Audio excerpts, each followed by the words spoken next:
So I that's my shared. next question for you is like, Yeah. what's your worst experience you've ever had? Because I mean, you told a story of how you got into that business, how you Mhm. develop it, you showed the success of it. So my next question is, and I kind of know this story to a certain extent, right?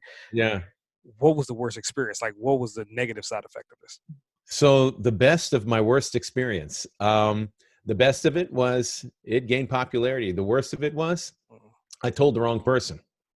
And that is something that I had to learn and embrace. It took me a while to embrace that because I didn't. I was very embittered. I was angry at myself. When I told him, man, this thing is taking off, dollar signs were ringing in his mind because he too is a capitalist.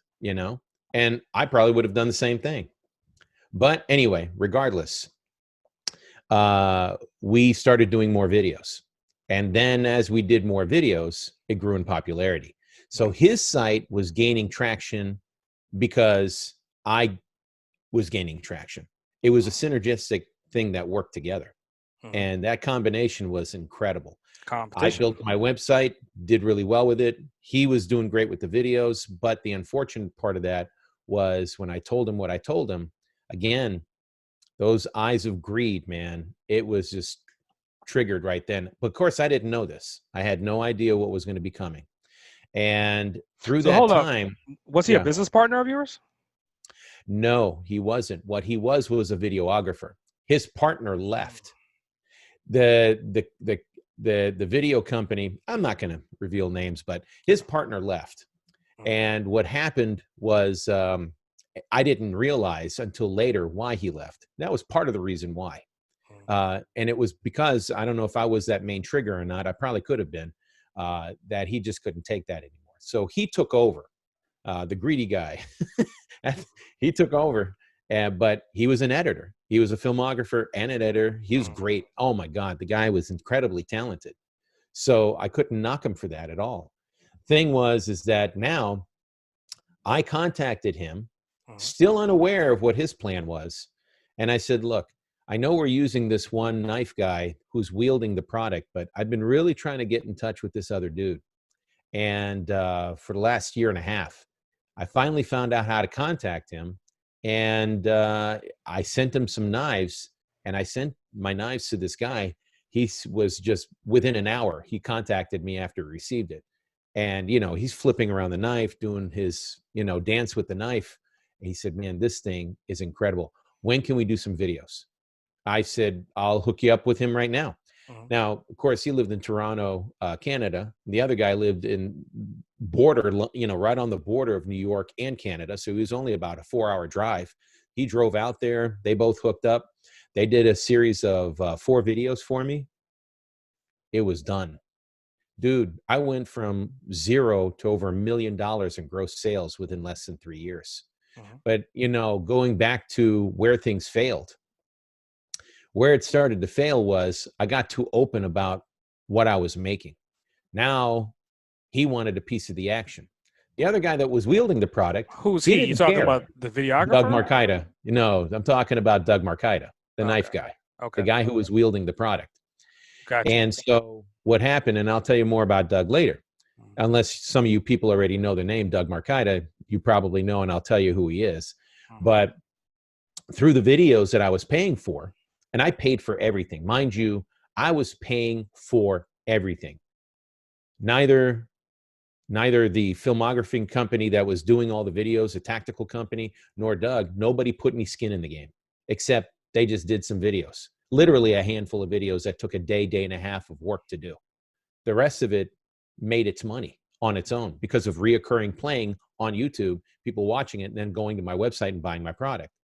So with that said, at the end of all of it, he came back and he said, okay, we want to develop another knife because he knew he couldn't get money off the initial knife. He was trying to build another knife because he got that idea from Doug.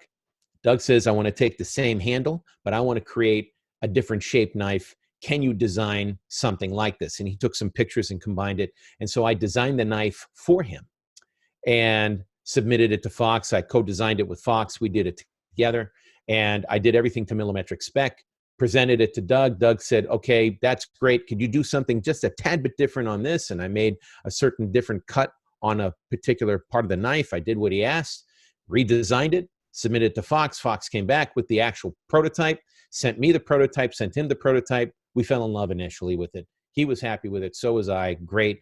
We put his name on the knife, you know, and although I designed it with Fox, we put it on there, got it out there, and we did some videos, and boy, did we blow up even more. But now there's a contingency. Now we're splitting it, not just with a small percentage. I was still paying for the videos, and they wanted a third of not the wholesale of the product, the retail. Nobody did that in the knife industry, but I did. So now I'm splitting money 3 ways. When there was no skin in the game with these guys, all they said was my name, my name, my name. I am huge. I am going to be the face of the product. And it's my name with no skin in the game. And that's how I termed it as. And that's how it was. So it totally still blew up. We did great. But I was starting to get upset with what was going on because I was just making it. I wasn't able to bank the way I was desiring to. So I started coming out with other designs. And I was trying to build my brand. But what happened is they got into a falling out. And right when that started happening is when Doug got discovered. After I spent probably about $250,000 on all the videos, Doug got discovered by the History Channel, which he's now on the #1 unscripted TV show called Forged in Fire. And that's the history now of him. And he came back and he thanked me for all the work that I did to get him discovered and all that. And I said, that's fine. You don't have to say that. I already know that. You know, there's no arrogance on my part because he still had talent himself. And he was great on screen. You watch that TV show, he's great with what he does. He wields a product well. He's good at what he does, great personality. He's not one of these guys that you have take 15, 20 takes on a video. He's usually one take, that's it. He's really good. So for a guy that can do stuff impromptu, right on the spot, I tell you, directors and producers and editors love that stuff because they don't have to spend a whole lot of time going over it again and again. So his talent really reigned in that area. So I don't knock that. What I knock was the selfishness on both of them because we were supposed to do another set of videos because we had an improved product that we made on the knife that I designed with Fox that had his name on it. And I said, all we need is another day of film. That's it. Filming. That's all you have. One day. That's all I asked for. We were going to get a set of 7 or 8 new videos. And that was going to, whoa, dude, that would have made $2-3 million off of that. I already know it would have. But unfortunately, that's not what he did. He didn't care. He was getting bank off the show, broke the contract and left. And then left me hanging. And I had to, boom, start from scratch. So I don't blame him, but boy, did I. I was happy for him, but I was angry at the same time. So it created a lot of, you know, bitterness in my heart. And it took me 1.5 years to get over that. And that's the other thing. I had to learn that, you know what, when things happen, how am I going to deal with stuff? How am I going to handle this emotion? Because things are going to come. And I can only look at what I created. I revealed too much information when I shouldn't have. And I should have had a backup plan, which I didn't. I didn't have a contingency. I banked on this to work while I was trying to. Now, I did have somewhat of a backup plan, but it wasn't aggressive and it wasn't the same.